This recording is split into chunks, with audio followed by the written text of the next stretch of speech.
여러분의 마음을 따뜻하게 데워드립니다. 국밥 한 그릇! 안녕하십니까. K-팝, K-드라마, K-콘텐츠, 모든 K를 사랑하는 K-변호사 박준입니다. 네, 안녕하세요. K-팝 아이돌을 너무너무 사랑하는 K 아나운서가 되고 싶은 송섬입니다. 자, 국밥 한 그릇 진행자 우리 박이한 MC 코로나 확진이 돼서 지난 시간에 이어서 네. 오늘도 송섬이 아나운서가 오늘 따뜻하게 국밥 한 그릇 끓여주시겠죠? 네. 자, 오늘 국밥 한 그릇에서는요.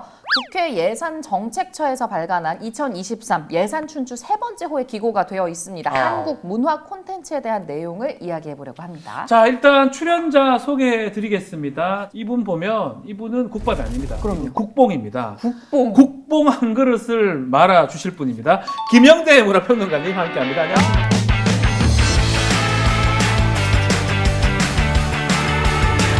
국뽕 전문 셰프 김영대입니다. 네, 반갑습니다. 요새 뭐하고 국뽕 지내십니까?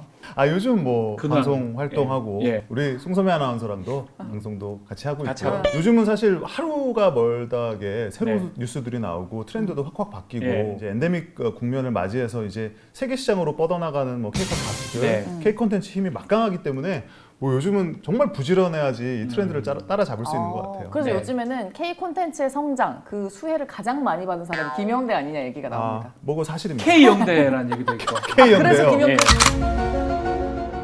자, 오늘은 한국의 문화 콘텐츠 또 경제에 대한 이야기를 하려고 합니다.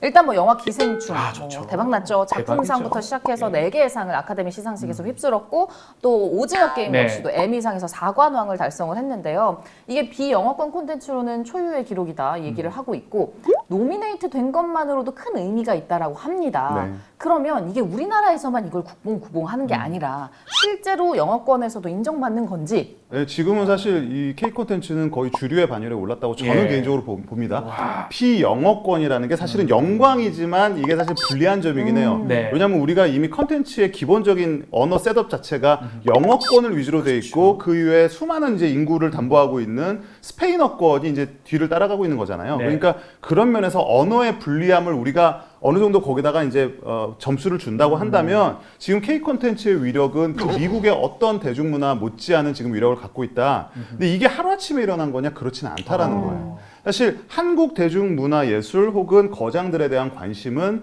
90년대 이후로 한국 대중문화의 뉴웨이브라 그래서 외국 학자들이나 외국 대중들이 지속적인 관심을 보여왔었고요. 홍준호 감독이 감독상을 받았을 때 우리 그 퀸틴 타란티노 네. 형님께서는 늘 내 영화를 호명해 주셨다. 사실은 그게 이미 90년대 말, 2000년대 진짜군요. 초부터 있었던 일이라서 네. 한국 대중문화에 대한 관심은 지금 20여 년이 넘은 거라고 봐야 됩니다. 근데 생각해보니까 1990년대에도 K 콘텐츠가 있었나 싶어요. 라떼 이야기를 하지 않을 수가 없는데 네. 1990년대 H.O.T가 뭐 베이징에 가서 콘서트 했는데 표가 동났다.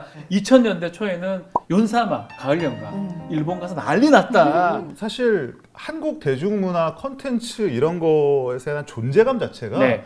90년대 초반에만 해도 한국이라는 나라가 이 대중문화의 지도상에 존재하지 않았었습니다. 근데 그거를 이제 처음 알게 된 게 사실 90년대 초반에 한국의 그 트렌디 드라마라고 하는 게 있었어요. 네. 대표적으로 질투라는 작품이 있었죠. 넌 대체 무얼 보고 있는 거? 네, 맞아요. 그런 노래 있습니다. 네, 있습니다. 네. 네, 그런 노래가 있었는데 사실 그 질투라는 드라마를 시작으로 한국 드라마나 영화 같은 것들이 굉장히 좀 현대적으로 많이 네. 바뀌었고 이러한 것들을 이제 외국에서 조금씩 알아보기 시작했어요. 뭐 대만에서의 클론의 인기라든지 NRG라는 그룹 기억하세요? 네, 기억. 알죠. 노유미 씨. 네, NRG의 또 중국에서의 인기 그리고 이제 한류라는 말을 탄생시킨 네. H.O.T의 공연이 있었죠. 그러니까 H.O.T. 한류라는 말이 이제 사실 그 당시는 조금은 나쁜 의미로 썼어요. 지금 우리나라 전통 문화를 좋아하지 않고 네. 뭐 미국 거, 영국 거 이런 서구 문화를 추종한다. 네. 약간 이런 느낌으로 한류라는 것이 이렇게 활발하게 퍼져나가고 있는데 우리가 경계를 해야 된다라는 의미의 한류였었어요. 안 좋은 거네요. 네, 좀 안 좋은 거였었죠. 근데 지금은 뭐 네. 그 뒤에 윤사마 열풍도 네. 있었고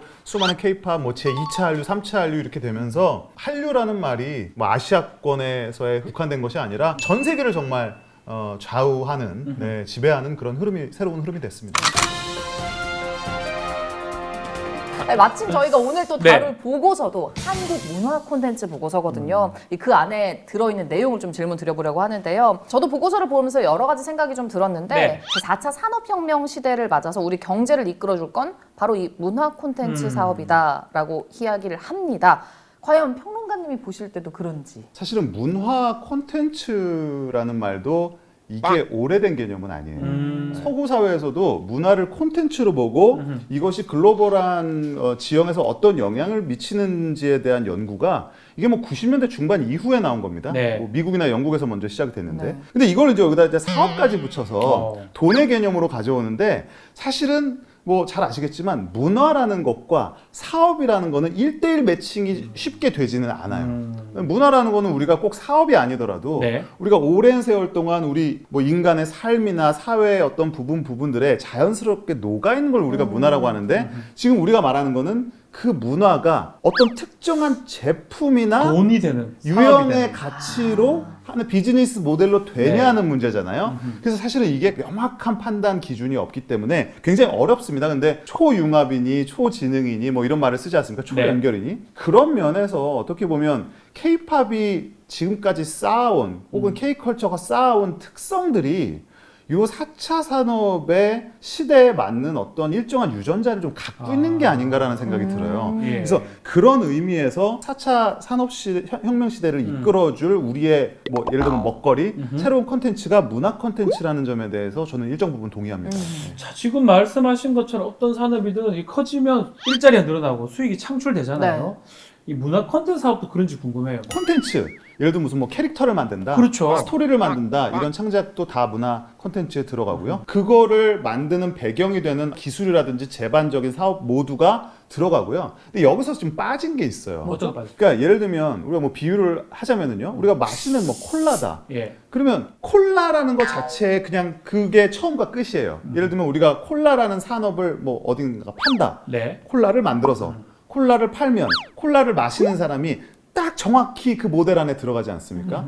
근데 문화 콘텐츠라는 거는 그 범위가 어딘가가 좀 애매해요. 딱 정확하게 알기가 어렵네요. 맞아요. 네. 문화라는 말 자체가 추상적이기 때문에. 광범위하고. 그럼 문화 콘텐츠라는 게 그럼 드라마를 만드는 거냐, 노래를 만드는 거냐, 그것까지만 문화 콘텐츠냐? 그렇진 않아요. 네. 왜냐면 우리가 이미 보고서에도 다 들어가 있는 내용이 되겠지만 문화 콘텐츠가 가져다주는 경제적인 이익이라는 것 자체가 네. 거기서 파생되는 다양한 부가가치라든지 거기서 연결될 수 있는 여러 가지 상상력의 영역들이 있거든요. 네. 이제 그런 것들을 다 두루두루 포괄할 때만이 우리가 말하는 문화 콘텐츠가 어떤 수익을 창출한다, 뭐 어떤 인력이 필요하다라는 말을 할 수가 있다라는 것이죠. 네. 구독. 문화를 판다 이 말이 좀 추상적인 것 같은데 네.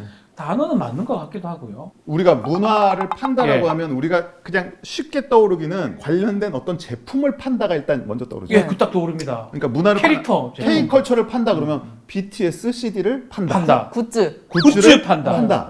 근데 여기서도 또 두 개가 갈리는 거예요. 예. 음악으로서의 K-팝은 가장 1차적인 제품이죠. 예. 굿즈는 2차적인 제품이라는 맞네. 거예요. 음악에서 파생되는. 맞죠. 근데 우리가 이거를 이제 섞어 쓰게 되는 거죠. 여기서 문화를 판다라는 말은 훨씬 광범위합니다. BTS를 판다.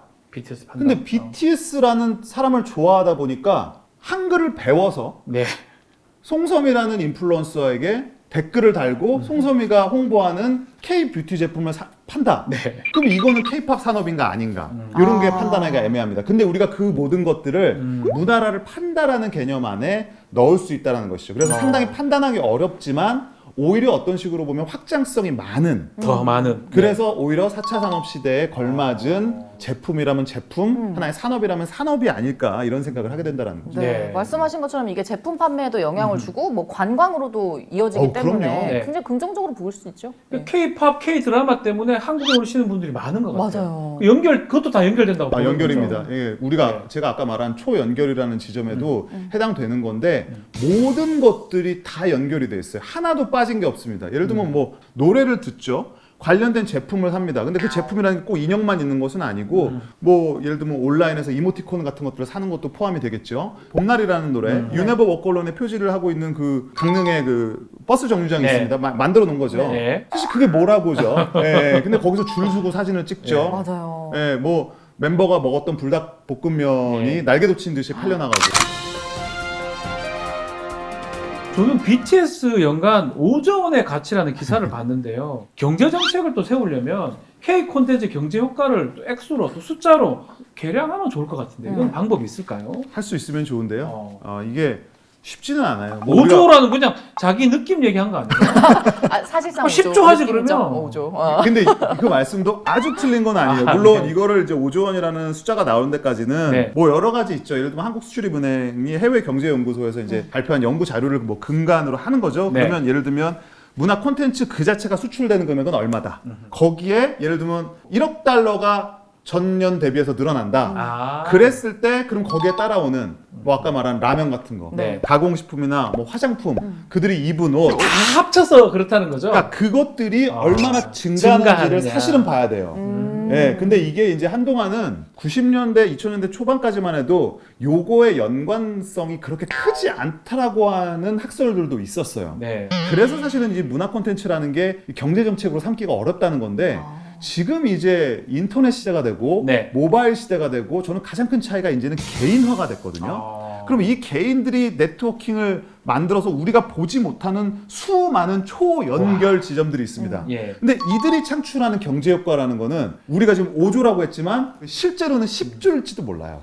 다 연결돼 있으니까. 20조일지도 몰라요. 아. 그러니까 이거는 우리가 바운더리를 어디까지가 한류 콘텐츠의 바운더리냐, 어디까지가 뭐 파생 효과냐, 와. 이런 거를 이제 따지는 거에 따라서 바뀔 수 있다라는 생각이 드는데요. 저는 개인적으로는 원래 문화의 힘을 경제 가치로 환산하는 거를 그렇게 좋아하지는 않아요. 왜냐하면 저는 그게 과소평가될 수 있다고 생각을 하거든요. 근데 과소평가라는 거는 어쨌든 어떤 평가가 있어야 과소고 과대가 나오는 건데 네. 지금까지는 이 부분을 우리가 간과했습니다. 왜 대중문화에 대한 투자를 하지 않아? 이런 말씀 많이 하는데 예. 그 이유가 이런 시도를 해보질 않아서예요. 제대로 된 보고서를 내놓고 어느 정도의 가치가 있다는 걸 말해줘야 그것이 과소평가인지 과대평가인지 그에 맞는 정책은 뭐가 있을지를 고민할 수 있다는 거예요. 10조 합시다 그냥. 뭐 10조 합시다. 좋아요. 그러면 우리가 좀 이 파급 효과를 숫자로 추정하려는 이유를 좀 알아보면 좋지 않을까요? 한류라는 거가 그냥 뭐 마치 무슨 네. 이렇게 약수터에 흐르는 물처럼 아 저게 다 돈인데 이렇게 생각하면 이제 끝이 없잖아요. 네, 맞아요. 근데 지금까지는 실제로 그랬단 말이에요. 그러니까 물은 콸콸콸콸 흐르고 있는데 그거를 어떠한 용기에 담아야 될지, 그러면 저 주변을 어떻게 개발해야 될지, 저게 상품성이 있는지를 판단을 하지 못했어요. 아. 왜냐하면 우리가 이런 한류 콘텐츠를 외국에 나가서 실질적으로 팔아본 역사가 얼마 되지 않았고요. 그렇죠. 예, 그러면 이게 적어도 우리가 그 전모를 파악할 수는 없다고 하더라도 우리가 기본적으로 우리가 파악할 수 있는 범위 내에서 이게 어느 정도의 가치가 있는지는 알아야 지원, 투자, 어떤 평가나 거기서 오는 우리가 이제 피드백 같은 것들을 얻을 수 있다라는 거예요. 네. 그래서 이제 경제적 가치로 환산을 해보는 이유가 저는 이제 그거라고 생각을 합니다. 그럼 문화 콘텐츠 사업을 결과적으로 어떻게 바라봐야 하냐? 문화라는 거를 문화 산업 제품이라는 것에 한정돼서 보는 시각을 빨리 벗어나야 됩니다. 근데 아직까지도 실제 그런 생각을 갖고 있어요. 네. 음악 산업이다 그러면 그냥 CD, 공연 수익 맞아요. 이렇게만 바라보면 안 된다는 거예요. 거기서 나오는 뭐 언어에 대한 관심, 한국에 대한 이미지 제고, 세컨드, 서드 여러 가지 상품들에 대한 사람들의 이미지가 얼마나 바뀌는지, 심지어는 어떻게 한국인에 대한 이야기에까지 관심을 가지는지 이런 네. 것들을 뭐 가능만 하다면 복합적으로 분석을 할 수가 있으면 좋겠고요. 그리고 이런 것들이 저는 과거에 어떤 우리가 교훈을 얻어야 되는 것 같아요. 네. 저희 어릴 때는 홍콩이 최고였습니다. 최고였죠. 아. 최고였어요. 뭐 주윤발, 유덕화, 홍콩 영화, 영화 배우들. 뭐 그 여명, 문화가 박부성 다 어디 갔어요 그 사람들? 다 아직 그 애들 다 어디 갔어? 어디 잘 홍콩? 계세요? 잘 계세요. 아이, 잘 계세요? 늙고 계신다고 아. 합니다. 네.